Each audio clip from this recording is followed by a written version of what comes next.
Ini 5.000 karena isinya air putih. Yang ini 500.000 karena isinya madu.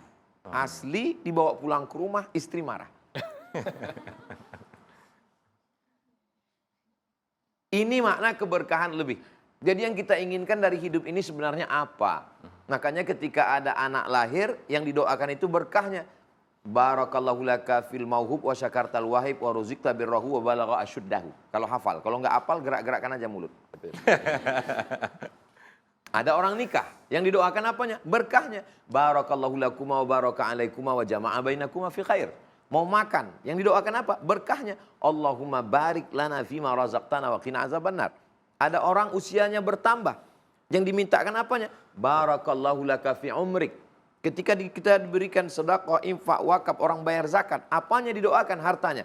Barakallahu laka fima a'taita wa barakallahu laka fima abqaita wa ja'alaha laka tahuran. Semua yang dimintakan berkah. Dan ketika kita bertemu, saya dapat berkah dari siapa? Dari Ustadz Sufyan. Saya dapat berkah dari Ustadz Arifin.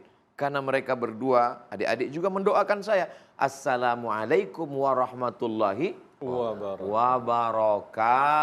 Berkah. Nah, bagaimana cara meraih berkah ini?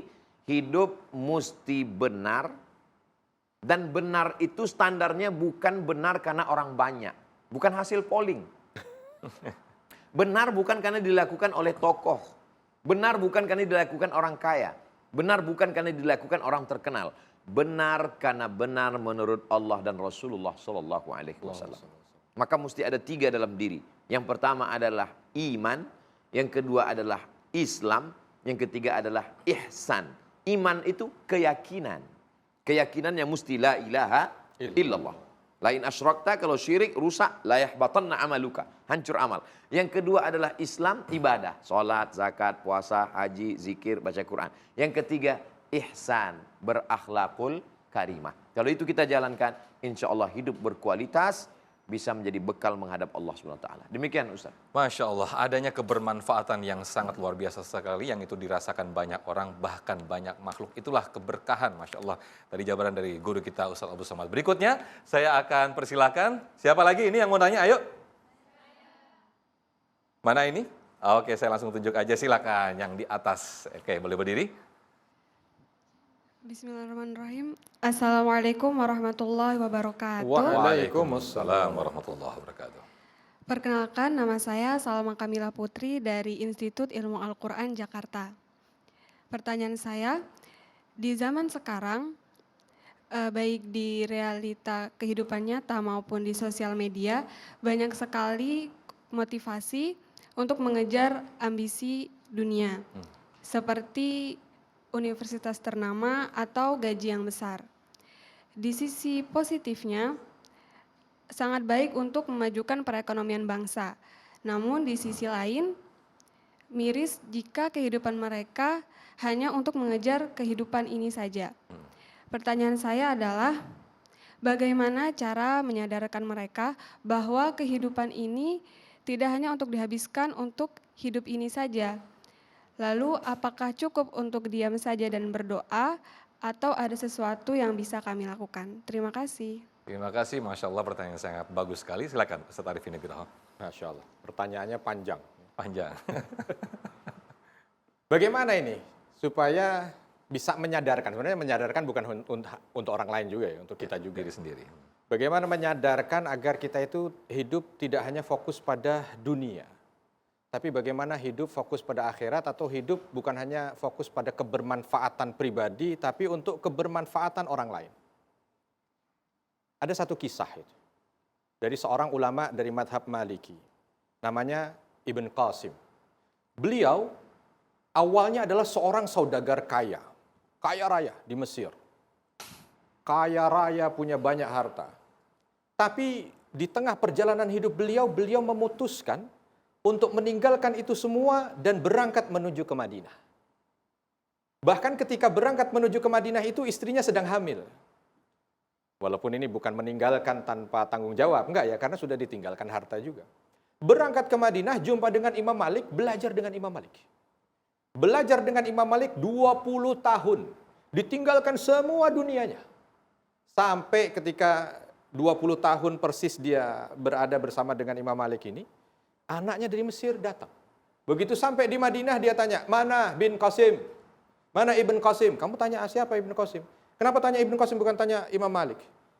Datang ke Imam Malik, kamu akan jumpa ini orang. Karena selalu bersama dengan Imam Malik di sebelahnya. Begitu sampai, anak ini langsung mendekat kepada Ibn Qasim dan mencium tangannya. Ketika mencium tangannya, beliau menyampaikan, aku adalah putramu yang kau tinggalkan 20 tahun yang lalu. Masya Allah. Nah, apa yang bisa diambil? Ibn Qasim ini kalau tetap di Mesir dengan segala kekayaannya, selesai. Hanya disitulah dia mendapatkan kebermanfaatan buat umat dan mungkin namanya cukup di situ, jadi orang kaya di kampungnya. Tapi karena dia hijrah, mungkin saat hijrah itu berat dia. Tinggalkan segala apa dari kemudahan dunia, datang ke Imam Malik yang terkenal dengan disiplinnya di saat belajar, bahkan khalifah sendiri ketika belajar, diminta untuk datang ke khalifah, Imam Malik mengatakan, enggak, siapa? Ilmu itu datang, bukan didatangi. Atau bukan mendatangi. Minta datang. Duduk juga diminta untuk bersama dengan yang lain. Begitu dijalani, tapi ternyata Masya Allah, sejarah sekarang mencatat. Bagaimana seorang ulama besar Ibn Qasim, termasuk orang yang punya tangan untuk menciptakan atau membuat karya Al-Mudawwanah yang dikenal seluruh dunia sampai dengan detik ini. Sebab apa? Meninggalkan dunianya. Nah, bagaimana kita mengingatkan diri kita dan orang lain? Coba kita mencoba untuk mengingatkan kepada mereka bahwa kehidupan bukan hanya sekedar kehidupan dunia, tapi ada kehidupan berikutnya yang harus untuk kita perhatikan. Wallahu a'lam. Masya Allah, terima kasih Ustaz Arif Nugroho atas penjelasannya. Lagi-lagi kita diingatkan untuk tidak menyia-nyiakan waktu. Kita tidak tahu sampai kapan usia kita ini akan selesai. Nah, kita selesai dulu, tapi sahur dulu kita. Oke, silakan Ustaz, silakan Ustaz.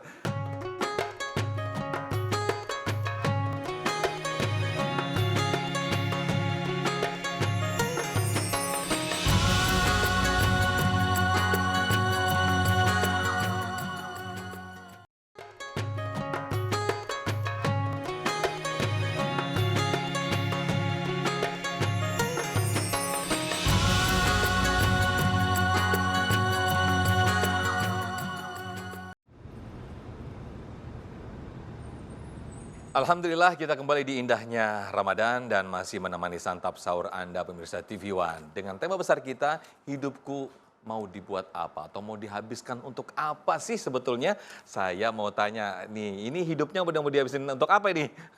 Oke, siapa yang mau nanya? Silakan. Mana ini? Saya akan tunjuk langsung. Oke. Ya, silakan berdiri. Oh, yang bawah. Silakan. Boleh. Ya, bismillahirrahmanirrahim. Assalamualaikum warahmatullahi wabarakatuh. Waalaikumsalam warahmatullahi wabarakatuh. Nama saya Andita Indah Alia Putri dari Institut Ilmu Al-Quran Jakarta. Mohon maaf Ustadz, izin bertanya. Sebenarnya bagaimana sih Islam itu memandang mengenai tujuan hidup?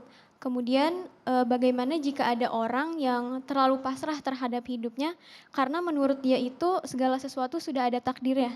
Jadi sehingga orang tersebut hanya sedikit atau tidak sama sekali berikhtiar lagi.